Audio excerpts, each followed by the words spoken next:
Hello and welcome, terror fans, to the Horror Story Corner.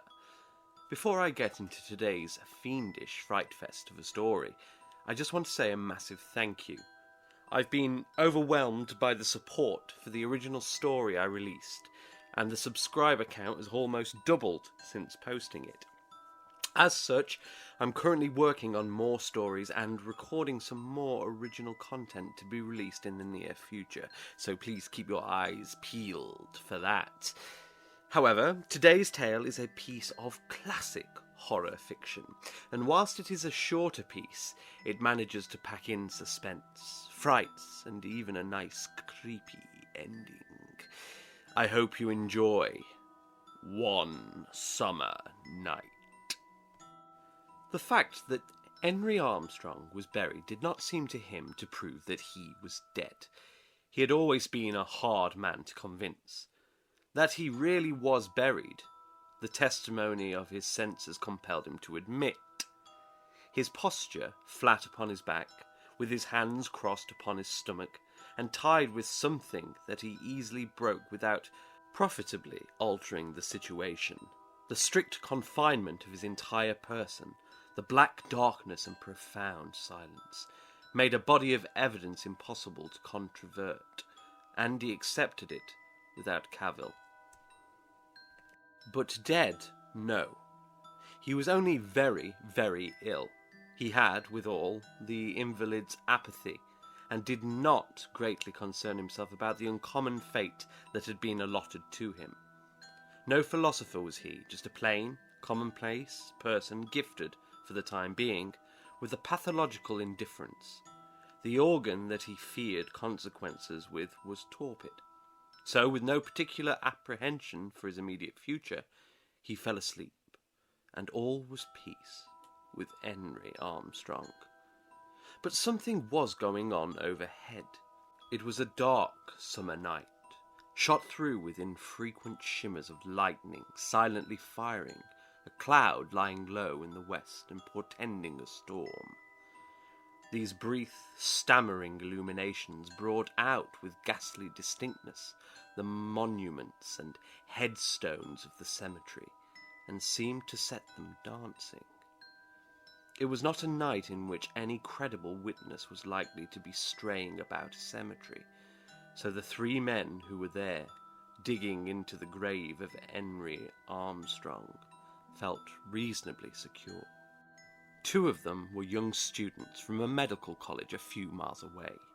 The third was a gigantic man known as Jess. For many years, Jess had been employed about the cemetery as a man of all work, and it was his favourite pleasantry that he knew every soul in the place. From the nature of what he was now doing, it was inferable that the place was not so populous as its register may have shown it to be. Outside the wall, at the part of the grounds furthest from the public road, were a horse and a light wagon, waiting. The work of excavation was not difficult. The earth with which the grave had been loosely filled a few hours before offered little resistance and was soon thrown out. Removal of the casket from its box was less easy, but it was taken out, for it was a perquisite of Jess, who carefully unscrewed the cover and laid it aside, exposing the body in black trousers and white shirt. At that instant the air sprang to flame. A cracking shock of thunder shook the stunned world, and Henry Armstrong tranquilly sat up. With inarticulate cries, the men fled in terror, each in a different direction. For nothing on this earth could two of them have been persuaded to return. But Jess was of another breed. In the grey of the morning, the two students, pallid and haggard from anxiety, and with the terror of their adventure still beating tumultuously in their blood, met at the medical college. "You saw it!" cried one. "God, yes! What are we to do?" They went around to the rear of the building, where they saw a horse attached to a light wagon. hitched to a gatepost near the door of the dissecting room. Mechanically they entered the room. On a bench, in the obscurity, sat Jess. He rose, grinning, all eyes and teeth. "I'm waiting for my pay," he said.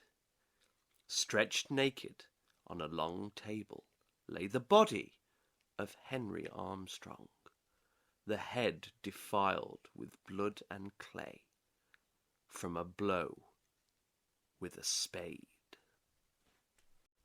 Thank you for joining me and for listening to this teeny tiny terror's tale over here at the Horror Story Corner.